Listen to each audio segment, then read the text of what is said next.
Hi, morning mga BFF. Ngayon magluto tayo ng sinigang na bangus. Overload. Yan. Kaya overload, ayan yung mga sangkap natin. Ang daming gulay. Ayan. Yan ang ating mga sangkap. Ngayon ay nagsalang na ako ng ating kaserolang may tubig. Ilagay ko na dyan yung kamatis at sibuyas.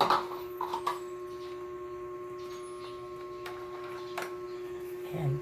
Hintayin lang natin siya kumulo para magkatas yung sibuyas at kamatis natin mga BFF.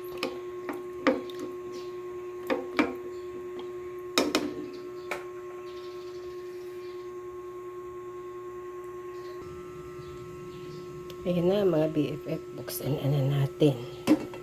Ayan, kulong-kulo na ang kamatis at sibuyas. Kasi kailangan natin siya pakuluin ng para magkatas na yung kamatis at sibuyas. Pero magkakatas pa yan mamaya habang niluluto pa siya. Ngayon ilagay na natin ang ating sitaw at labanos. Kasi yan yung gulay na matigas. Kaya yan natin ang unahin. Ayoko kasi ng sitaw na sobrang hilaw pagkagat mo. Sobra naman yung pagkahap ko. Kaya gusto ko yung sakto lang yung pagkaluto.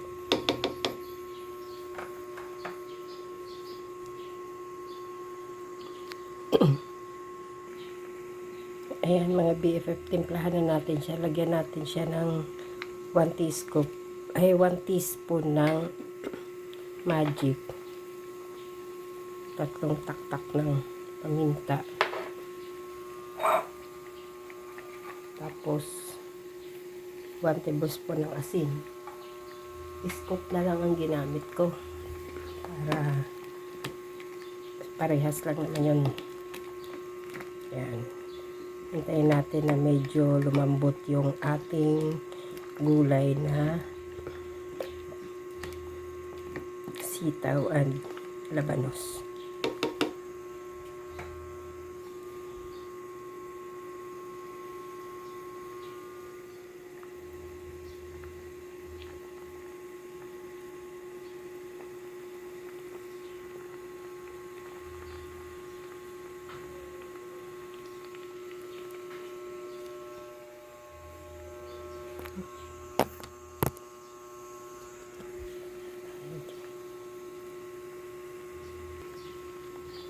Ayan mga BFF, medyo okay na yung gulay natin. Isunod na natin yung ating bangus. Ayan.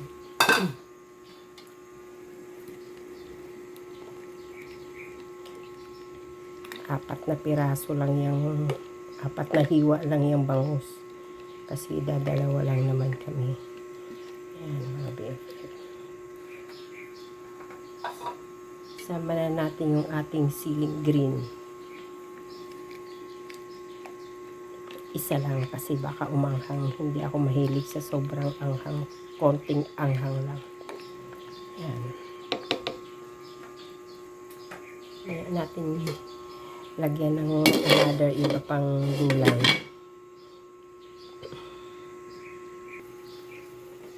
Ayan mga BFF. Lagyan na natin ng ating pang-asim. Kalahati lang yan ng isang sachet. Ayan ko yung ilang grams yan.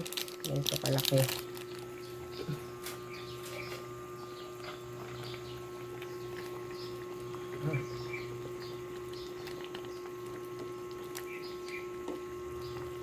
Ayan natin siya tikman kung sakto na siya sa lasa. Sa asim at saka sa alat. Pag medyo naluto na yung ating fish.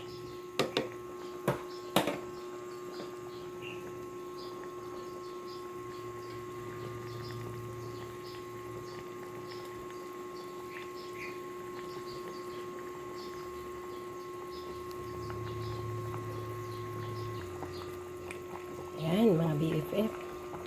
Ilagay na natin ang ating okra. Mga ilang seconds lang. Sunod natin ang last nating gulay, ang kangkong. 'Di ba? Overload siya sa gulay, mga BFF. Masarap pag ang sinigang ay maraming gulay.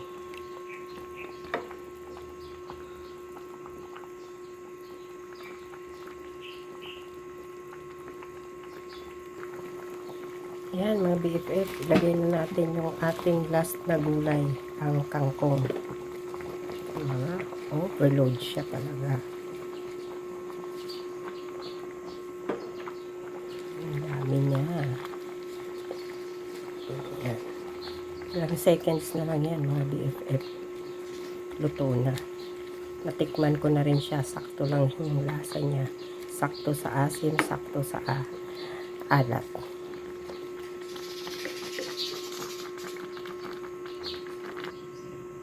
Ayan mga BFF.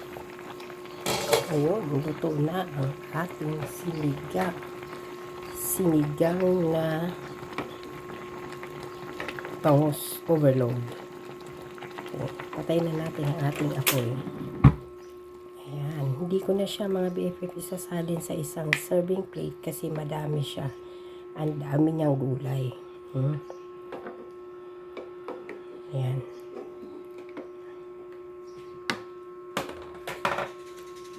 Ayan. Okay, bye-bye mga BFF. Thank you for watching sa aking YouTube channel, Elsa Quintinita Blind Cocinera. Bye-bye guys. Thank you.